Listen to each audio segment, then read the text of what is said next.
Olá, concurseiros, concurseiras, como estão? Eu sou a professora Taime Vanini, de Língua Portuguesa, e hoje nosso assunto é ortografia oficial e acentuação de palavras. A ortografia oficial, ela consiste basicamente em saber como as palavras são escritas corretamente, né? Pra gente falar, em geral, não tem muita regra. O ideal é que a gente se entenda, né? Então, cada região tem sua forma de falar, cada profissão tem ali seus próprios jargões, isso é perfeitamente normal. Mas para escrever, nós temos uma questão chamada norma padrão da língua portuguesa, que consiste que realmente a nossa língua seja padronizada, que haja ali uma forma certa de se escrever, e a ortografia oficial trabalha justamente com isso.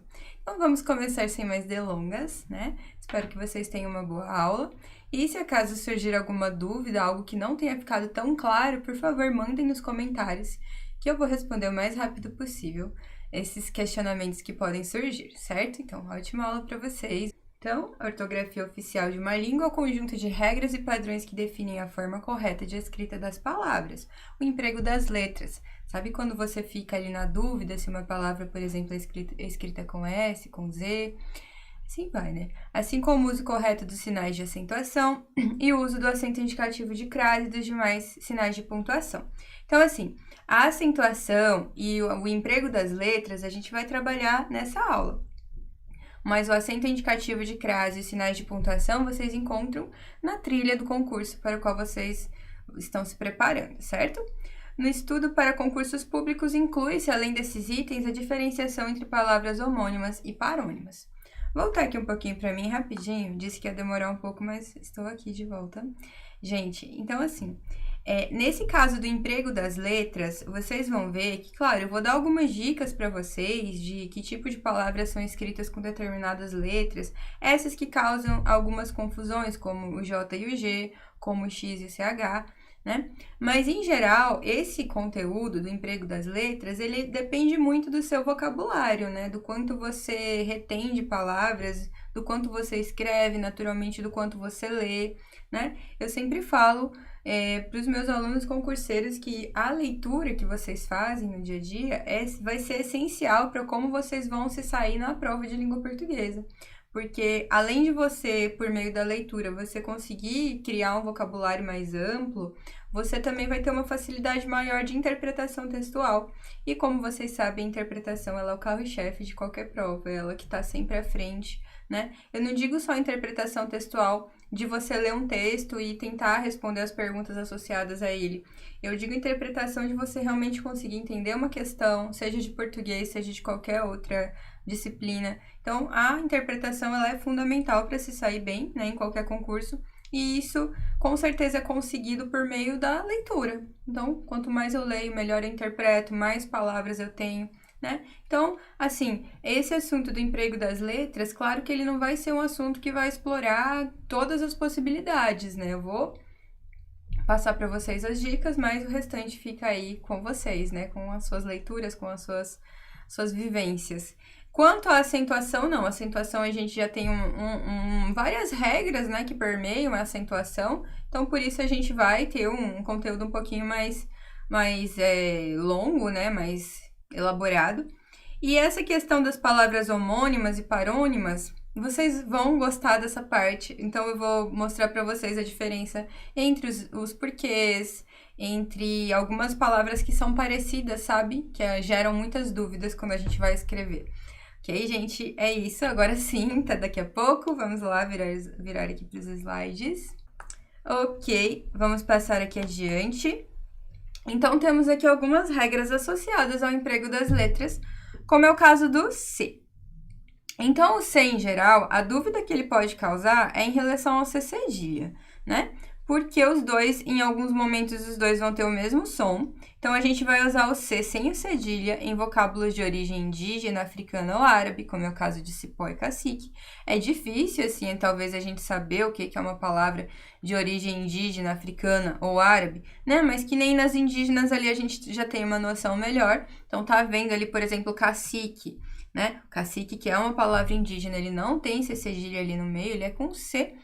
E em palavras derivadas de vocábulos terminados em T ou TO, como é o caso de Marte, né? Marte, ó, vejam que Marte dá origem a marcial, marciano, né? E como Marte termina em T, ou se fosse uma palavra que termina em to, ambos ali teriam suas palavras derivadas escritas com C e não com C cedilha, certo? Então, assim, também uma coisa que ajuda a saber como que uma palavra é escrita é conhecer pelo menos uma palavra da família dela, porque, em geral, palavras de uma mesma família são escritas com a mesma letra, né? Sempre depois de ditongos a gente vai usar o C, sem o C cedilha, para quem não lembra. O ditongo são as duas letrinhas, né? As duas vogais que ficam juntas numa mesma sílaba, né? Então, como foi-se aqui, ó, vejam que tem um ditongo. E depois desse ditongo veio um C e não um C cedilha. Então, depois dos ditongos usamos também o C. E com essas terminações, ó, o ecer, o encer, como é o caso de entardecer, vencer, né? Esse tipo de palavra que termina em ecer e em ser, a gente vai usar o C e não o C cedilha. Então, como eu falei, são regras simples, né? Que não vão cobrir, claro, todas as palavras, que não vão cobrir todas as letras, mas que servem para dar uma ajudinha para quem está com dúvidas em determinadas palavras. Continuando aqui, usa-se o C cedilha, então, ó. Não é usado antes de E e I, mas é usado antes de A, O e U, né? Para fazer esse som, naturalmente, para fazer esse som de S, de C cedilha mesmo, né? A gente sabe que em alguns momentos vai ter o C com A, sem ser um C cedilha, mas aí ele não vai ter esse som do S, né? Ele vai ter o som do K, né? Então, ó, ele não é usado antes de E e de I, e é usado antes do A, do O e do U. Por exemplo, açaí, Moçambique, vejam ali, né? Depois também, se tiver um sufixo escrito com Guaçu ou Açu, usamos também o C cedilha, como é o caso de Paraguaçu. Substantivos, Mogi Guaçu também, né? Também tem esse nome. Substantivos derivados do verbo ter. Então, palavras derivadas do verbo ter, como é o caso ali de detenção, não só do verbo ter, tá, gente? Mas das palavras, dos verbos que terminam em ter, como ater, como deter, certo? Conter. Isso quer dizer que as palavras que são derivadas desses verbos que terminam em ter, elas são escritas com C cedilha, como é o caso ali, ó, detenção, que vem de deter, certo? Atenção, que vem de ater. E depois de ditongos, também utilizamos o C cedilha.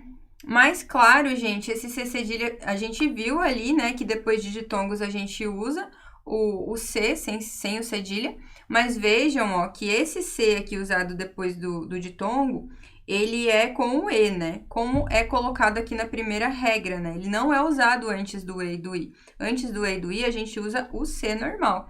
E antes do A ou U, a gente usa o cedilha, claro, para fazer esse sonzinho do S, do C cedilha mesmo, como eu havia falado para vocês, né? Vejam como é o caso do louça aqui, ó, que terminou em A, né? Então, ó, a gente vai usar o C normal antes do E e do I, e a gente vai usar o C cedilha antes do A, do O e do U, certo? Para fazer esse som do S. Continuando, usa-se o S. Aqui quem fica muito na dúvida se usa S, se usa Z. Então, a gente vai usar o S nos sufixos es, esa e isa para formar nacionalidades, títulos ou profissões. Então, você está querendo falar de uma nacionalidade ou da profissão de alguém, de uma mulher, né? De alguém do sexo feminino, né? Você vai usar ali o es, o esa, o isa, sempre com o S, ó, chinês e chinesa, como é o caso. Ah, não, nem sempre do sexo feminino, porque tem o esa aqui, né? Não tinha me atentado, eu tinha olhado só o esa e o isa, mas em geral, para formar nacionalidades, títulos ou profissões que tenham esse sufixo, ou seja, que tenha essa partícula depois da palavra, usamos o S. Também com o sufixo oso e osa, quando a gente quer criar um adjetivo, ou seja, quando a gente quer criar uma característica para alguma coisa, para algo, e essa característica termina em oso, ou osa, delicioso, gostoso, assim vai, usamos também o S, certo? E também, depois de um ditongo, o mais normal é que a gente use o S. Vejam aqui também mais uma vez o ditongo, ó, duas vogais juntas numa mesma sílaba. Maisena, né? Tanto que é até um nome bem curioso, maisena, porque a gente tem aquelas embalagens que estão escritas com Z da maisena, mas aí tem uma diferença, porque a maisena com Z, na verdade, ela é uma marca, né? Enquanto que a maisena com S é considerada, assim, o nome do produto, né? Que seria o amido de milho, né? Então, o maisena com Z não é que ele esteja certo ou ele está errado, na verdade, ele é uma marca, por isso que ele foi escrito com Z. E usa-se SS em substantivos derivados dos verbos. Verbos que terminam em imprimir, como é o caso de imprimir, você vai escrever impressão com 2 S. Verbos que terminam em meter, emitir. Por exemplo, emitir, emissão. Incutir, ceder, gredir. Agredir, agressão. Então, se o verbo terminou em qualquer uma dessas construções, primir, meter, mitir, cutir, ceder e gredir, quer dizer que os substantivos derivados deles serão escritos com SS e não com C cedilha. E nem com S só, certo, gente? Mas é muita coisa para decorar, não tem como. Então, gente, como eu disse, isso aqui vai ser, assim, muito associado já ao vocabulário que vocês já têm, né? As leituras, como eu disse, isso aqui é para dar uma ideia, por exemplo, aquela palavra, assim, que realmente você não lembra como escreve, você pensar, mas essa palavra, ela é baseada no verbo imprimir, então ela é escrita com 2 S, né? É bem difícil decorar todas essas regras, é mais uma ajuda ali para vocês terem uma noção, né, de cada uma delas. Continuando, usa-se o Z em sufixos eis e esa, que são derivados de adjetivos. Então, aqui, a gente tinha visto que o sufixo es e esa com S, ele forma nacionalidades, títulos e profissões. Enquanto que o es e o esa com Z, ele vem de substantivos derivados de adjetivos. Então, o adjetivo é rico, né? E ele forma o substantivo riqueza, escrito com Z. E também, claro, derivados de outras palavras com Z, como eu disse, rola muito isso de uma mesma família ser escrita com as mesmas letras. Então, cruz, por exemplo, que é com Z, naturalmente cruzada também será. Aqui, usa-se o G em palavras que terminam com ágil, égio, ígio, ógio e úgio. Então, viu ali um ágil, égio, ígio, ógio, úgio, saiba que essa palavra será escrita com G e não com J. Então, como é o caso de refúgio, relógio, né? Palavras que terminam com agem, igem e ugem também, como é o caso de ferrugem. E a gente vai usar o J em palavras indígenas, africanas, árabes ou exóticas, como é o caso de canjica, né, que é uma palavra africana. Também derivadas dos verbos terminados em jar. Então, por exemplo, arranjar, né? Arranjar dá origem a arranjo. Viajar dá origem a viajo, né? Então, verbos que terminam em jar constituem palavras também, substantivos também escritos com J. Certo, gente? E aqui, ó, usa-se o X. O X e o CH, eles geram algumas dúvidas, né? Eu coloquei aqui o X principalmente para vocês saberem que se for algum desses casos, não será, aliás, se for algum desses casos, será escrita com X, e se não aparecer aqui, se não for um desses casos, provavelmente vai ser escrito com CH, né? Os dois, eu acho que são os que mais causam ali algumas dúvidas, né? Se é X ou se é CH, mas vamos lá. Então, depois de ditongos, que a gente já viu ali antes, os ditongos são duas vogais pertencentes à mesma sílaba, como eu havia falado para vocês. Depois dos ditongos, a gente vai usar o X. Então, vejam ali, caixa, frouxo, deixar, queixa, paixão, faixa, desleixo, rouxinol, né? Então, várias palavras ali para exemplificar que depois do ditongo, depois desse encontro ó, das duas vogais, a gente usa o X, né? Também, gente, essa regra não, é mais uma dica, né? Não é necessariamente uma regra, porque tem algumas exceções também. Mas eu gosto muito de lembrar disso, ó. Quando a primeira sílaba da palavra é o em, você vai usar o X e não o CH, como é o caso de enxurrada, de enxotar, enxugar, enxada, enxergar, enxofre, engraxar, enxaqueca, enxerto. Tá vendo? Então, todas elas têm o em, né? E todas elas foram escritas com X. Claro, tem algumas exceções. As palavras enchente e encher não seguem o mesmo processo, pois são derivadas da palavra cheio. E aí, volta naquela questão. As palavras, elas têm famílias, né? E quando a família é escrita com uma determinada letra, o mais provável é que as demais da mesma família também sejam escritas com a mesma letra. É por isso que o enchente e o encher não são escritas com X, porque elas partem do cheio, que é com CH. O mesmo acontece com o encharcar, que é originado da palavra charco, tá?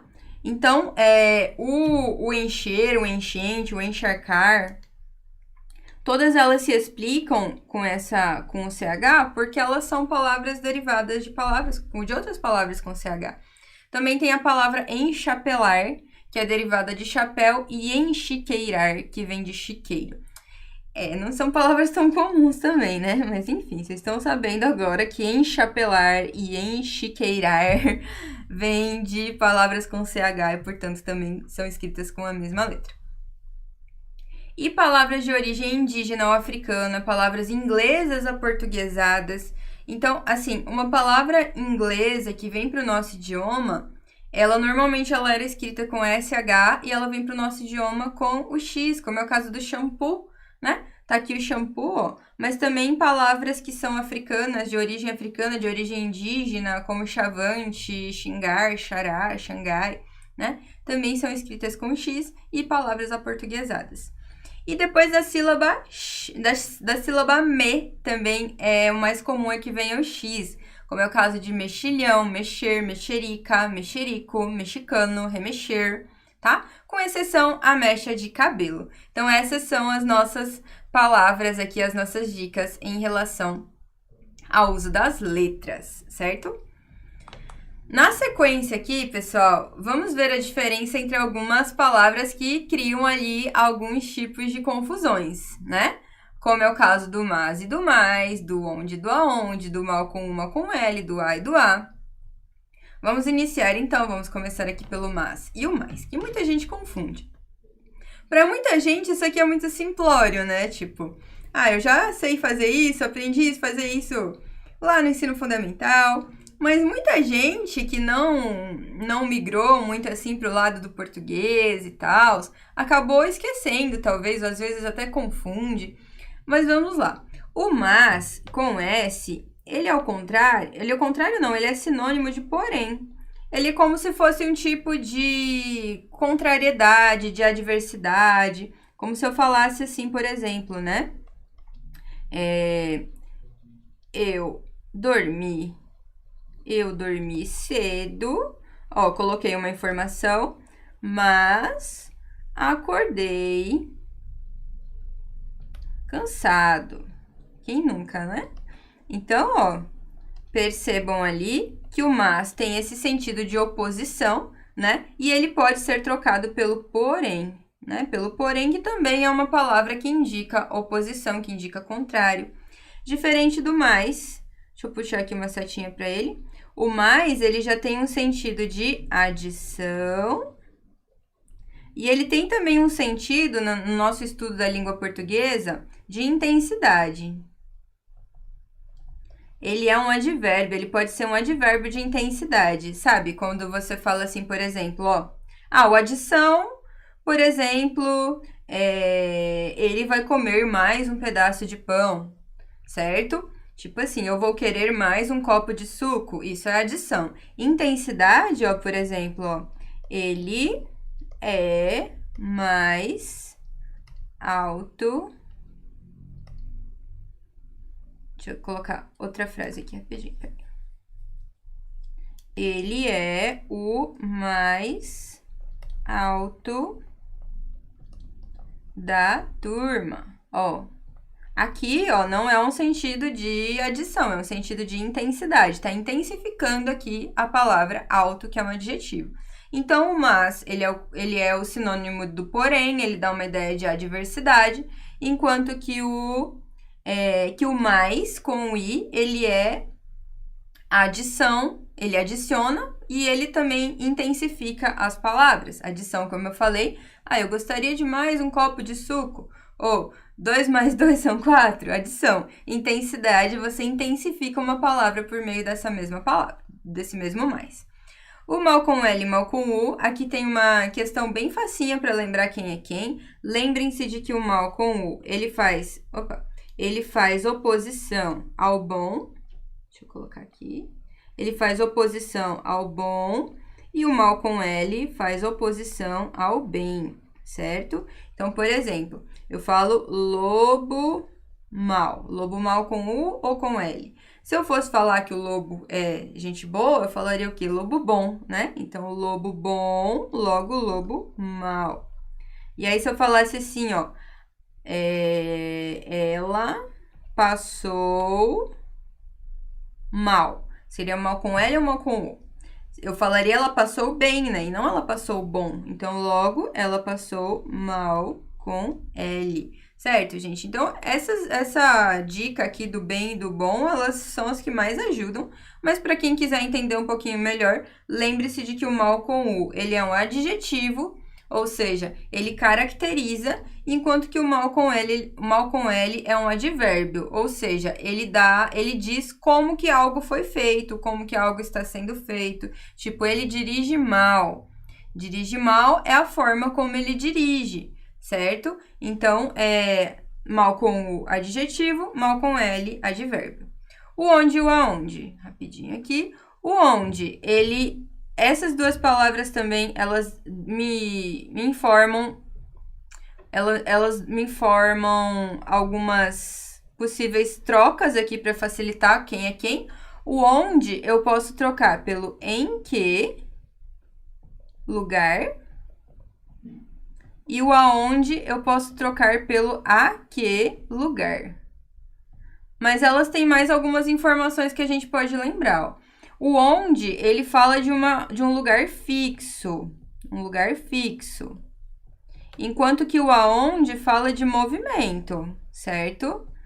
Ó, vamos fazer uma troquinha aqui? Por exemplo, sabe aquela música lá, aonde você mora, aonde você foi morar? Tá errada, né? Desculpa a Cidade Negra, mas tá errado. Correto é onde você mora, onde você foi morar. Porque, ó, em que lugar você mora, em que lugar você foi morar, né? Claro que o cantor usou dessa forma pra dar uma sonoridade melhor, né? Pra dar um ritmo melhor, mas o correto ali seria onde, em que lugar você mora. Onde você trabalha, em que lugar você trabalha. Onde seu filho estuda, em que lugar seu filho estuda, e assim vai. E o aonde, movimento, ó. Diga aonde você vai. Então, diga a que lugar você vai, movimento. Ali o molejo estava certo. Então, o aonde você vai falar de movimentação, ó. Aonde você vai, aonde você está indo, aonde você vai com tanta pressa. Tudo isso, ó, a que lugar você vai, né? Beleza, esses dois aqui, então, percebam, gente, uma coisa que muita gente não nota é que o aonde, ele nada mais é do que o onde que ganhou uma preposiçãozinha ali na frente, ó. A que lugar? Então, é como se o onde, basicamente, fosse a palavra lugar e o aonde fosse, assim, a que lugar, né? Acrescentando esse azinho ali na frente dele. E o A com H e o A sem H, a gente vê no nosso próximo vídeo, juntamente com os nossos queridíssimos porquês. Certo, gente? Então, terminamos aqui o nosso primeiro vídeo sobre as nossas ortografias oficiais, né? Vejo vocês daqui a pouco.